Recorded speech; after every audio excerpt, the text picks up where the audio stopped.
Bien, bonjour à tous. Merci d'être là. Pour ceux qui ne me connaissent pas, je m'appelle Nicolas Courtier, je suis le président de l'association. Ça va être très bref parce que nous avons un programme extrêmement dense. D'abord, merci d'être présent aujourd'hui au Sénat. Je pense que les gens vont continuer à arriver. La présentation de Cyberlex en 2 phrases. Nous sommes un think tank qui réunissons les personnes intéressées sur toutes les problématiques des data et du numérique et de tous les domaines de compétences et de professionnalisation pour faire parler entre eux sur les technologies de rupture, les juristes et les personnes du domaine de la technique. Le fonctionnement de l'association est une réunion une fois par mois sur un sujet précis et donc les rencontres annuelles chaque année au Sénat Palais du Luxembourg, pardon, parce qu'on n'a pas le droit de dire Sénat, qui nous accueille très gentiment. Merci encore une fois d'être là. La deuxième chose, ces rencontres vont être enregistrées, captées professionnellement et donc ce sera rediffusé sur la chaîne YouTube de l'association. Et pour le reste, je lance un message vibrant à tous les intervenants. Nous avons un programme très très dense.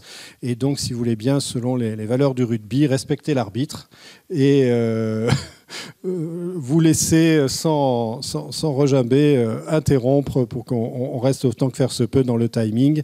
On est censé libérer la salle à 18h. Merci beaucoup et je passe tout de suite la parole à Sylvie Rosenfeld, qui est rédactrice en chef du journal Expertise et qui nous a fait l'immense honneur et la grande chance d'accepter de modérer ces débats. Merci.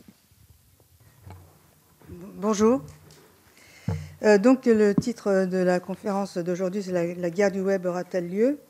Bon, évidemment, ça nous fait penser à la mythologie grecque et aussi à la pièce de Maurice Genevoix, mais moi, ça me fait penser à la science-fiction, aux romans, aux films, aux séries, parce que, en fait, la science-fiction a beaucoup influence beaucoup notre vision de l'avenir et des technologies, comme elle se nourrit aussi du réel. Donc ça consiste à grossir les traits du présent pour saisir en mieux le réel. C'est comme en fait, c'est quand même comme un système in vitro en fait. Alors ces récits sont souvent dystopiques, parfois utopiques, mais plutôt dystopiques, et ça constitue vraiment une source de référence. D'ailleurs, ces références, elles sont toujours citées pour n'importe quel problème. Par exemple, 1984, c'est vraiment la référence l'une des plus citées, et on ne sait pas si la loi informatique et liberté a été impulsée à cause de la crainte de Big Brother. Mais il y a aussi, on ne parle pas des robots sans parler d'Asimov et des 3 lois d'Asimov qui ont été écrites quand même en 1942. Vous avez Minority Report pour la police prédictive. Vous avez Blade Runner sur la notion d'humain. Qu'est-ce que l'humain? Quelle est la différence entre un humain et un robot? Je vous laisse réfléchir. Sur la réalité virtuelle, vous avez Ready Player One. Vous avez Damasio aujourd'hui, un auteur de science-fiction français qui a écrit sur les haut-parleurs, sur la propriété intellectuelle, mais aussi sur les mondes furtifs, sur je ne me souviens plus comment ça s'appelle, la boétie, c'est quoi, la servitude volontaire.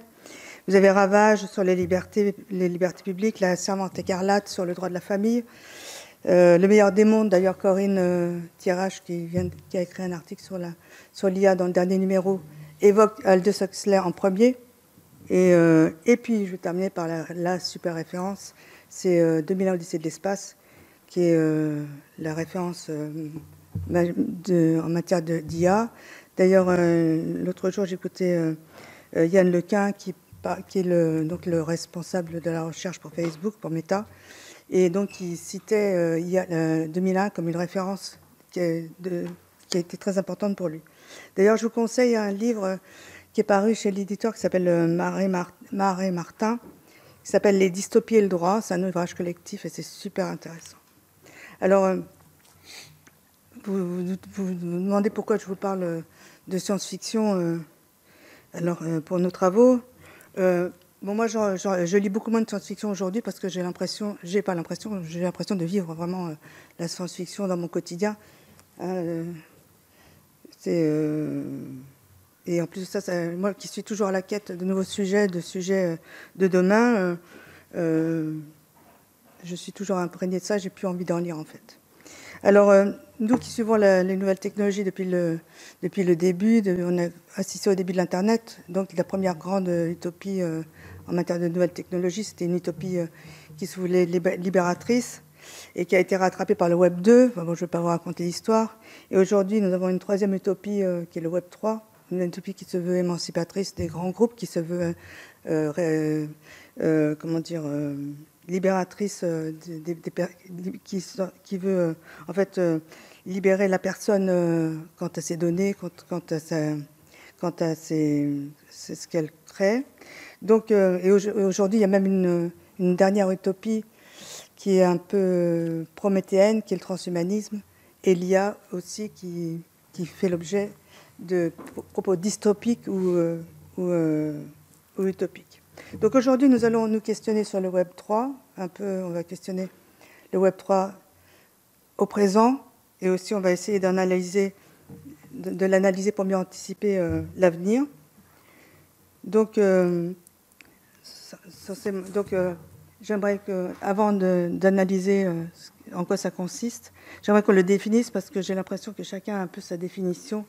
Et donc je vais demander à Monsieur Pic, Marc Pic, de nous en parler. Donc vous êtes chercheur, ingénieur centralien, vous avez commencé au CEA, puis vous avez fondé Advestigo, une société novatrice dans la reconnaissance des contenus audiovisuels. Aujourd'hui, vous êtes directeur de l'innovation chez Advanced Track and Trace et vous êtes membre du conseil d'administration de Cyberlex. Donc, l'inventeur du web, on ne disait pas Web 0 à l'époque, mais du web, Tim Berners-Lee a déclaré récemment qu'il n'avait pas confiance dans le potentiel du Web 3 pour éviter une centralisation excessive du monde en ligne. Donc, le Web 3, qu'est-ce que c'est ? Qu'est-ce qu'il caractérise? Quels sont ses usages technologiquement? Est-ce que ça va aboutir à la décentralisation des acteurs et à la liberté? Eh bien, je vais essayer de répondre à toutes ces questions intéressantes. Je rappelle que vous avez 5 minutes. Je vais faire très très vite, surtout que j'ai prévu un petit peu plus de temps que ça. Je vous souhaite d'abord la bienvenue, pas seulement dans ces salles illustres du Palais du Luxembourg, mais également dans cette ère nouvelle qu'est le Web 3.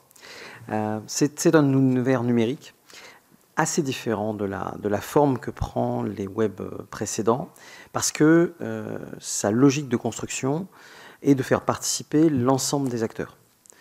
Le web initial était une révolution parce qu'il mettait un volume très important de connaissances à la disposition du plus grand nombre, sous une forme, disons, de mosaïque électronique. Mais finalement, sa diffusion était très proche du schéma des broadcasts auxquels on était habitué à l'époque, télévision, radio, etc. Par contre, les réseaux sociaux sont devenus le Web 2, l'exemple paradigmatique de celui-ci, avec une production d'informations par les internautes eux-mêmes, par le grand public. Le Web 2 que nous connaissons, que nous utilisons au quotidien, a permis, certes, le partage de cette information directement de particulier à particulier, de pair à pair, pour reprendre une technologie ancienne, mais il a également permis à certains acteurs de devenir les médiateurs incontournables de cette situation. Évidemment, je pense aux GAFAM. Et là où le Web 3 doit intervenir, c'est en faisant bifurquer cette situation, en proposant une décentralisation déjà des serveurs sur lesquels repose la technologie, ne plus passer obligatoirement par des acteurs en petit nombre, mais au contraire se partager les capacités de proposition à la fois des applications et des données qui vont avec. Mais le Web 3, ce n'est pas seulement cette décentralisation technique de la plateforme support. C'est aussi un changement dans le paradigme financier. Et je pense que c'est un point qui est très important. Le mécanisme financier du Web 2, parce qu'il était lié à des acteurs avec des moyens techniques très importants à mettre en œuvre, requérait obligatoirement des moyens financiers conséquents. À partir de là, les schémas proposés pour le financement étaient soit des schémas de type forfaitisation, soit des mécanismes publicitaires. On a vu très largement le déploiement de ces publicités. Et le problème de ces contenus publicitaires, c'est leur adéquation par rapport aux intérêts de ceux qui rendent des services sur le web. Parmi les fonctions du web, ce n'est pas seulement de délivrer de la donnée, mais c'est de délivrer la donnée dans un contexte, d'adapter, de traiter la donnée de quelqu'un d'autre pour en produire une plus intéressante. Et cet élément est très difficile à valoriser dans un contexte uniquement publicitaire. Je pense que ce n'est pas un hasard si certains acteurs actuels, dont certains vont intervenir aujourd'hui, ont récemment mis les pieds, alors qu'ils sont de domaine publicitaire, dans des domaines comme les monnaies numériques de banque centrale ou ce type d'objets, parce que la clé pour passer au-delà de ça, c'est le micro-paiement. C'est la capacité à pouvoir faire payer un service de petite taille, de dimension réduite, le faire payer de façon sans frais, avec des frais extrêmement restreints et avec une interaction, une vitesse de traitement équivalente à celle du trading haute fréquence. Donc, pour permettre ça au niveau du Web3, des mécanismes ont été mis en place qui ont corrigé les blockchains initiales et les logiques des Bitcoin, Ethereum et autres. Vous avez peut-être entendu parler de Lightning ou de ce type de technologie, de façon à permettre l'entrée du micro-paiement à très bas coût de fonctionnement dans la logique du web. À partir de là, vous pouvez imaginer un monde où à chaque clic, à chaque vue, à chaque interaction, on pourrait récompenser la personne, le créateur de la donnée ou le créateur de la prestation de manière immédiate, avec une logique qui peut être assez proche des projets collaboratifs que l'on connaît aujourd'hui. Ceci ne s'arrête pas à ce niveau-là. Il y a une troisième bifurcation qui est importante dans cette logique-là. C'est que si ces micro-échanges en très grand nombre et à haute fréquence qui doivent être le support de ce Web3 peuvent être mis en place, ce n'est que dans le cadre d'une contractualisation de grande qualité.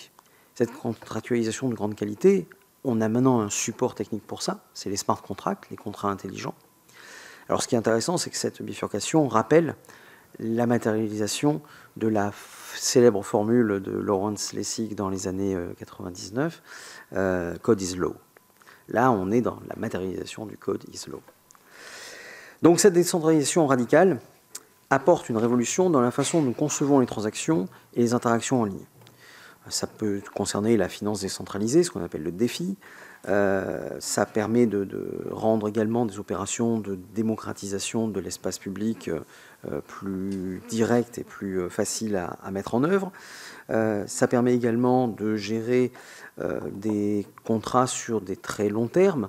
On pense par exemple au droit de suite, au principe de droit de suite qui peut être implémenté dans le domaine de l'art ou dans ce type de domaine parallèle grâce à ces mécanismes et smart contracts. Et cet ensemble, cette nouvelle dynamique, nous permet d'ouvrir ce domaine-là à d'autres supports qu'aux humains. En particulier, tous les dispositifs de l'Internet des objets, de l'IoT, peuvent maintenant rentrer dans cette mécanique-là. C'était difficile d'utiliser un mécanisme publicitaire pour faire payer un objet IoT, hein, il ne va pas avoir une audience extraordinaire. Par contre, lui permettre de fonctionner à travers ce type de mécanique est tout à fait envisageable. Et nous allons assister grâce à ça à la naissance d'un écosystème de données, nous l'espérons autorégulé, autonome et efficient dans ce contexte à court terme. Ainsi, le Web3 représente une nouvelle étape vers une décentralisation de l'Internet, où le contrôle de la propriété de données serait redonné, au moins en partie, aux utilisateurs. L'utilisation des technologies émergentes comme les blockchains, les crypto-monnaies, les contrats intelligents, permettant le support technique de cette transition. Mais nous ne pouvons pas nous arrêter à cette dimension-là et nous devons prendre en compte une dernière dimension qui va impacter très fortement ces technologies. Cette dimension, c'est l'intelligence artificielle qui a fait d'énormes progrès ces derniers mois et qui modifie très largement notre accès à l'information aujourd'hui avec des mécanismes de synthèse de données comme ChatGPT, Bard ou Llama, qui nous permet également de créer de nouveaux contenus à la volée à très basse échelle, donc sur des choses qui correspondent au micro-paiement, comme par exemple les Stable Diffusion, les Midjourney ou le DALL-E pour créer du contenu textuel, imagé ou vidéo. Et je dois reconnaître que ces outils m'ont été assez utiles, même pour la préparation de ce document. Absolument. Donc nous ne pouvions pas le négliger, et d'ailleurs notre dernière table ronde de l'après-midi portera sur la convergence entre ces deux technologies.